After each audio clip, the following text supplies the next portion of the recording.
All right. Good evening, good morning, good afternoon, good day, good late morning, good late afternoon, good early morning. Depends what time it is, I guess, when you're doing this. This is lecture 3, Introduction to Sound. So now we get into the heart, the meat of the matter. Describe what sound is. Start applying objective numbers and levels and descriptions to subjectively what we're experiencing. Did I say this is like take 7 on this one? Yeah, interesting. Interesting. I keep hitting the space bar to advance the slide and it stops the recording. And then for the example that I had, that we've got here later, wasn't loud enough. And you guys would have turned up all your headphones, and then when I start talking again, it would have blown you out. So that was about 3/4 of the way through it. I guess I could have chopped it out in Premiere, but let's just record it from the top. All right, let me take my little screen off. Hit the slide. Now I can spacebar through. So what is sound? We're going to start to quantify what we're hearing. We're going to look at an example, a NASA animation, looking at across time, looking at background noise, sound isolation, and reverberation time. How do we experience sound?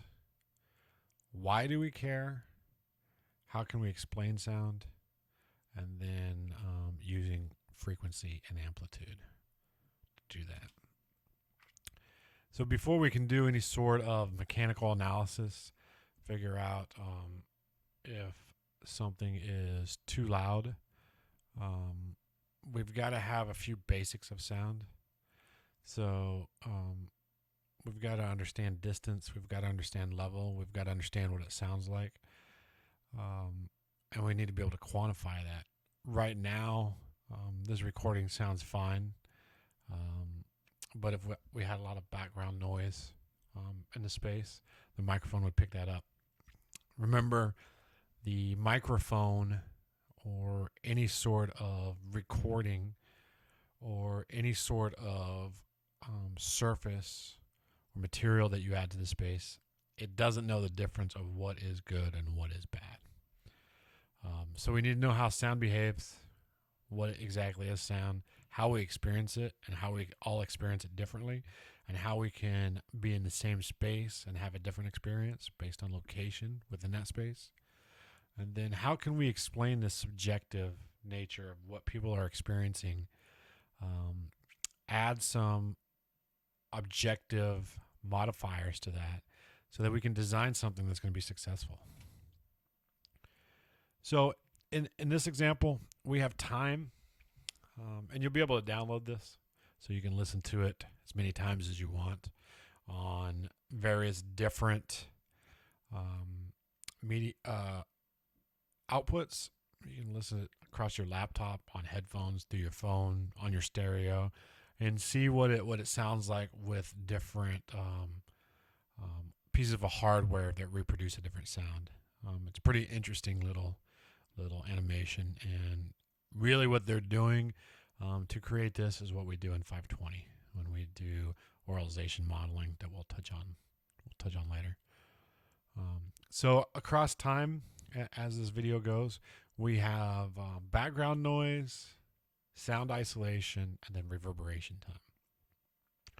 So background noise expressed as a single number descriptor, which is NC, means noise criteria, and we'll get into that more later. But this is where we're ending. I always like to start with where we're going. That way, as we explore along this journey, we've got an idea of what we're heading to and what we're heading towards. And then we've got sound transmission class, STC. You could also use transmission loss, TL, or noise isolation class, NIC. And this is sound isolation. This is blocking sound from one space to another space. And then what they have labeled as reverb, which is technically correct. But what we're looking at is reverberation time, and that's the time it takes sound to decay 60 dB in a space. So the number of 1.25 takes 1.25 seconds for sound to decay 60 dB down. And we'll get into why that's important later. But as we listen to this, we need to be mindful of what we're listening for. So background noise, I rank the highest. You're probably most familiar with reverberation time. It's the most noticeable. Is there a lot of energy in a room? Are there echoes? Are there distinct echoes? Is it a big gymnasium? Is it like Union Station, where it's very hard, dense marble and rock and granite, smooth, so it reflects all the sounds. There's no absorption in there. That's the one that we experience most. But the biggest contributor to a decrease in speech intelligibility or getting the information from the stage to the audience is background noise. And when we're talking about background noise, we're talking about noise in the space. So I'm very closely mic'd. I'm not picking up this room, but it has a higher background noise than I would like. If I turned on a fan that we turned on now, you can kind of hear that. Right now it's a pretty good level. It's probably hard to pick up, but as we change that distance and as we change that orientation and we start bringing that closer to the source and we change the profile of what that is,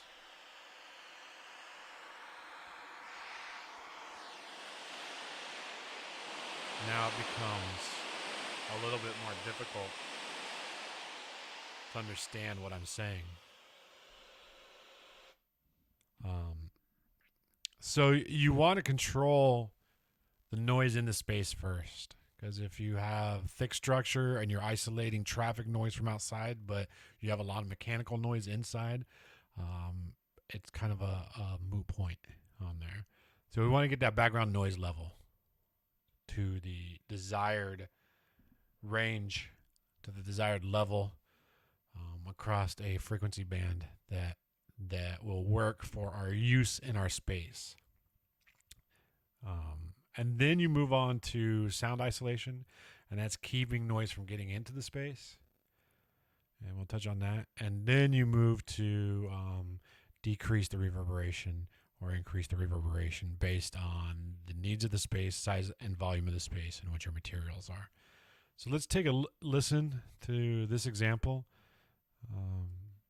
We'll do a first listen, and then you can listen to it on your own a couple other times, and I'll put some things that you'll want to listen to on your own to kind of get an idea of where this at. Okay, class. First, I'd like to congratulate each and every one of you for making it this far. I know it's been tough. And you have just one program left, but it's a big one. Your final exam consists of 3 parts and count for 40% of your grade. That's 40%. But if you listen to what I tell you today, do what I say, you will pass. Part 1 of your quiz. Start with the Byzantine Empire. Give chronological historical details, including the Crusader conflicts, through the Middle Ages up until the time when the Ottomans took Constantinople. Part 2. Provide parallel timelines for development of the Mayan Empire and their move to the Yucatan, the Incas' establishment of Cusco in Peru, and the Aztecs' establishment of Tenochtitlan. Finally, for Part 3, be prepared to follow the Chinese Southern and Northern Sung time periods through the Ming dynasties, not excluding the Great Mongol War.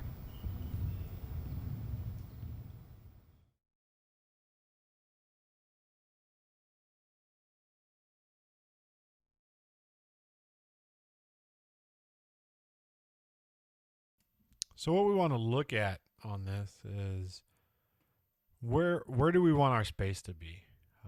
These are our 2 overlaid or 3 overlaid indicators, metrics that we look at. But when you listen to it on your own, first listen before he starts talking of what the level is. From a psychoacoustic aspect, once you're in the space, and then he starts talking, you start to focus on what he's saying, and start picking that out, and you will start to filter out the background noise. Think about what's the worst. I think we'll all agree on that. We can talk about that after you've listened to this a couple times. But then when it starts to get a little bit different, where's the spot that you could live with listening to a lecture for an hour and a half at this? What's the minimum? Is that from STC 20 to 40, right? Knocking down that gym, that ball bouncing. Is it 40 to 45? Is it 35 to 40, that change? Or is it 35 to 30? Or is it getting the reverberation time down from 1.25 to really 500ths of a second, which is basically an anechoic room, right? We call that. It's often called the public radio, the NPR sound, right? Very dead in there. Kind of similar to what the sound of this setup with this microphone is. So yeah, take a listen to those.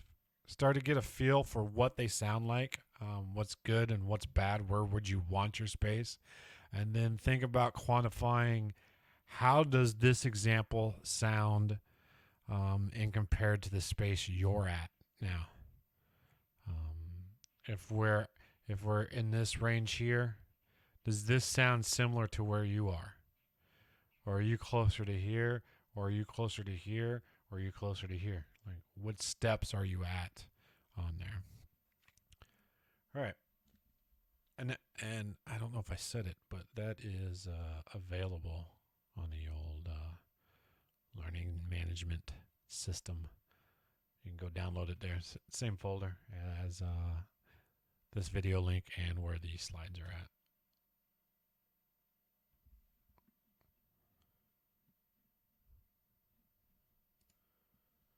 So what is sound? What we are talking about are vibrations through the air that reaches a human ear. 99.64% of the time, that's what we're referencing, are those vibrations through the air. That's the medium that we're talking about, and what we're hearing and how that sounds like. It does happen through other mediums and it changes it, and you should be aware of that. But what we're going to talk about here is vibrations from a source, transmitted via a path. In this case, it's the air, to someone's ear on there. So how do we experience this? We've got our outer ear collecting the sound waves, goes in, vibrates the inner ear portion, which is then picked up by the optical nerve, and then that's what our brain interprets. This is a real quick overview. We'll go into this a little bit more later, but basically we're collecting sound waves at our ear, funneling them down to convert that signal, that mechanical signal, that vibration of the air, to an electronic pulse that our brain then interprets. So we've got a lot of spaces, we've got a lot of transfers in this experience that can be different for a lot of us. And now we're starting to get to how do we hear, what do we hear, what do we enjoy, what do we not enjoy, what is our range. And now we can start to see how there could be 50 people in the same experience hearing 50 different things. Because it's the way that, one, you experience it. It's what the bandwidth of your ear can reproduce and translate. And then it's how your brain interprets it on there. So why do we care? We want to set expectations. If Henry Rollins here was your client, or if it was my dad out on the farm was the client. Those are two very different expectations, right? If Henry Rollins is spending $250,000 a piece, 500 total for a set of Wilson Alexandria LXFs, he wants his room to be dead on. Where on the flip side, if you're designing a room for my father, who's out on the farm, has a little bit of hearing loss, he just wants it louder and wants to make up for those mid frequencies and high frequencies that he's no longer sensitive to. So we've got to look at what we're designing to, what we're designing, and who we're designing for on there, and meet those expectations. This is why it's dangerous to go off the guidelines, because they're code, right? They're minimum, they're suggestions. They're not right, they're not wrong, and everyone interprets that differently. It's a great starting point, but you can't base your design off that. So we know that we all experience it differently. We've talked. I've hit on. It's not really we talked. It's me talking to you.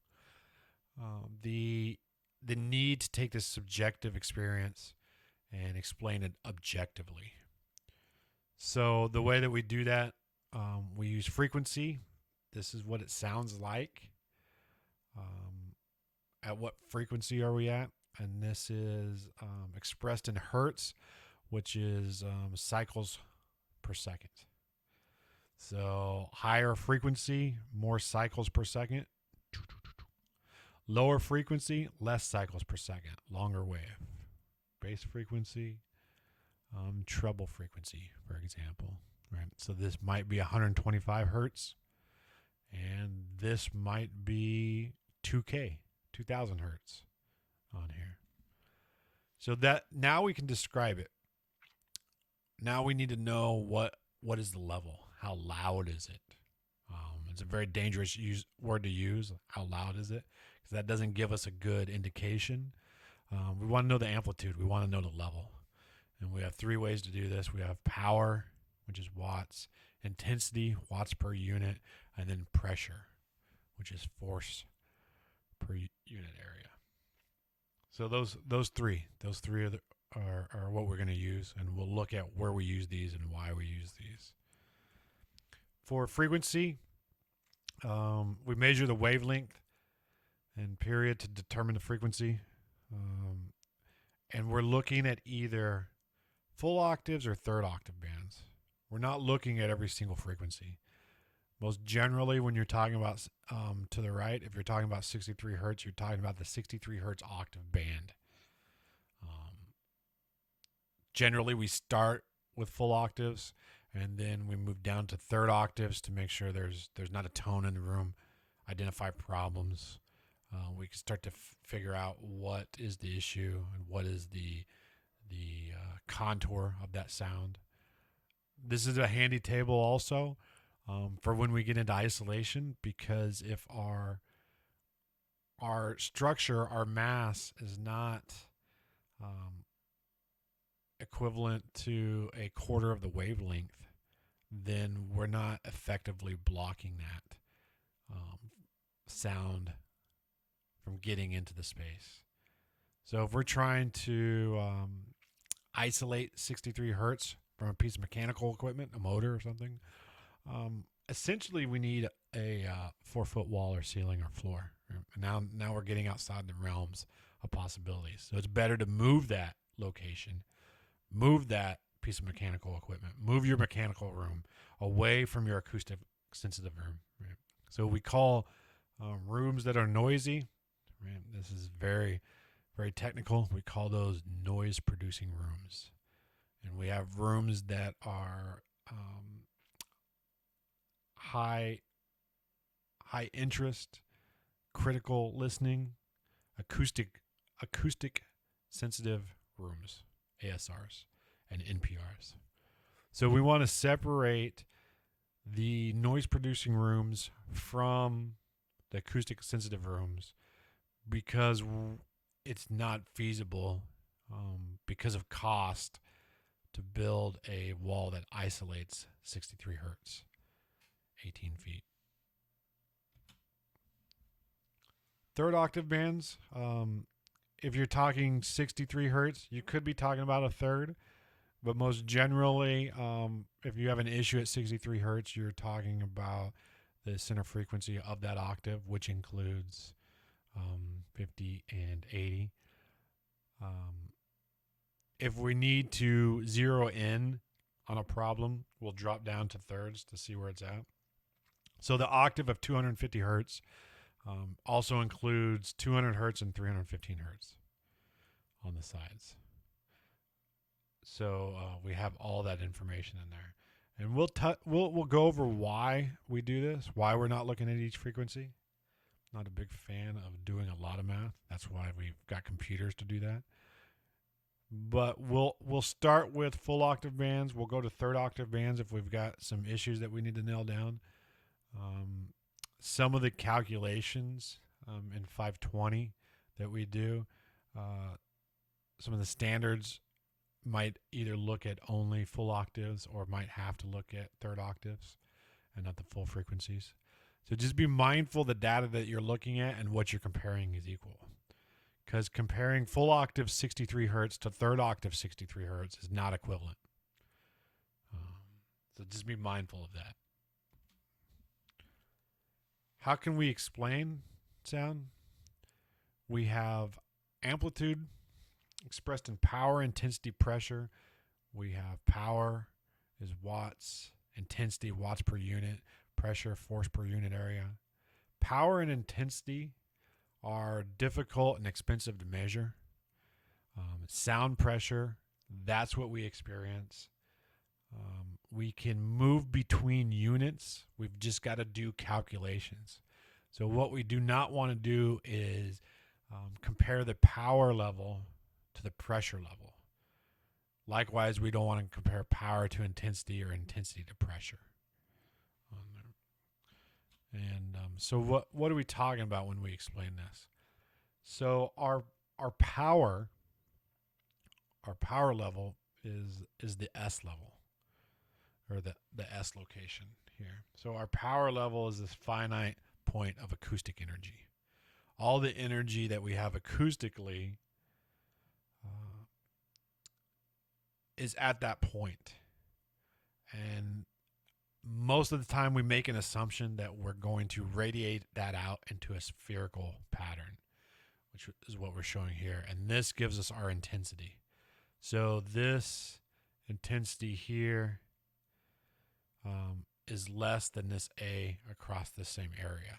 So depending how close we are to the source gives us what our intensity is, right? Spreading that power that we had across that surface, and then what we have there, what we measure at that finite point, right? So what we measure here of those sound waves moving through the air, that's our pressure change, this single point.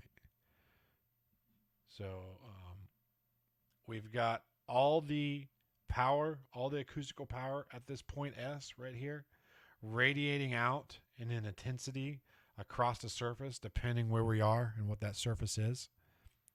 And then we measure the pressure at some point, right? Because we're not experiencing this whole surface. If you think about setting in an audience, it's different levels at different seats, but it comes from one finite source. So if we're listening to a soloist violin, all that sound power from that violin is coming from one point, and it's going across the audience. And our goal is to make it that every seat is similar. We want everyone to have the same experience. So if we do that, then we're good. One thing that we need to be aware of when we're talking about sound is the medium, and as that changes.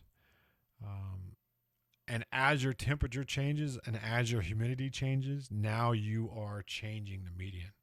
When we're defining it as vibrations traveling through an air or other medium, air is a very broad term. Not all air is equal. The air at in Boulder is not the same as the air in Miami. And if you applied the same principles without looking at adjusting for the speed of sound, you could get yourself into a little bit of a quandary, per se. Rule of thumb, what we use when we're looking at what we're going to use for the speed of sound in air, 1,100 feet per second. That's what we want to go with. 1,100 feet per second. That gets us in the ballpark. We're good. But if it's a critical listening area, if it's a recording studio, a performance space, something for symphony, especially if the symphony would travel from Boulder to Miami, I don't have any idea what kind of scenario that would actually be. But if you were having a group come from one to another, you would need to make adjustments in your space to make them sound similar. And so what I mean by that is when you're designing a performance space and you have the back of house, you have some rehearsal rooms, you want those rehearsal and warm-up rooms to be very similar to the performance space, because it doesn't make any sense to practice in a space that sounds very different from what you're going to perform in. You don't gain confidence, and you don't get good at your craft. If you really want to dive into the math, you can do, or you're wanting to try out your Calc 3 skills, you can do the Laplace Newton equation. C is the square root of K, which is the coefficient of stiffness divided by the density. And that will give us the speed of sound. Or you can use 1,100 feet per second. That's what I do. Or if you're really curious, you can search it on the internet. Right? The internet will find it for you. I'm not going to test you on C over square root of the coefficient of stiffness divided by density. But it's there if you need it. So for frequency, you measure the wavelength period to determine that frequency. Right? So it's how many times that happens. And as conditions change, frequencies will change. So your medium changes it, your location, your temperature, your humidity. So whatever you're designing to, you want to make sure you document it. And if you take measurements, you want to make sure you document location, temperature, humidity, time of day are the things that I always include on everything that I do. So keep that in mind. We don't want to get in trouble because we're trying to compare Boulder to Miami. And then we explain that. So we've got our frequency, and then we use sound pressure. If you remember back, we can go back over here, frequency and sound pressure for level. So we're right here. We're doing this finite point here. That's our level of sound pressure. We can measure that with a microphone. It's often referred to SPL, sound pressure level. You're probably familiar with it. It's not the same as volume, and it's not the same as loudness. We can't do too much with those. This is too loud. If something's too loud, we don't have enough information to adjust that, to figure out what that is. But if we know what the frequency is and we know what the level is in SPL, now we can start to make some assumptions. Now we can start to plan for what we need to do with that subjective loud level on there. So that is our introduction, our fundamentals. What is sound? We've got the animation. Make sure you revisit that in something that's a little bit more familiar with your setup. Download the file, listen to it a couple times. Listen to it on a couple of different devices because depending how your low end is, you might not hear the bouncing ball, which I think is the most annoying aspect. How do we experience sound? Why do we care? How can we explain it? And then introduction to frequency and amplitude so that we can start to explain this wonderful world of sound in an objective fashion. All right. Thanks and have a good day.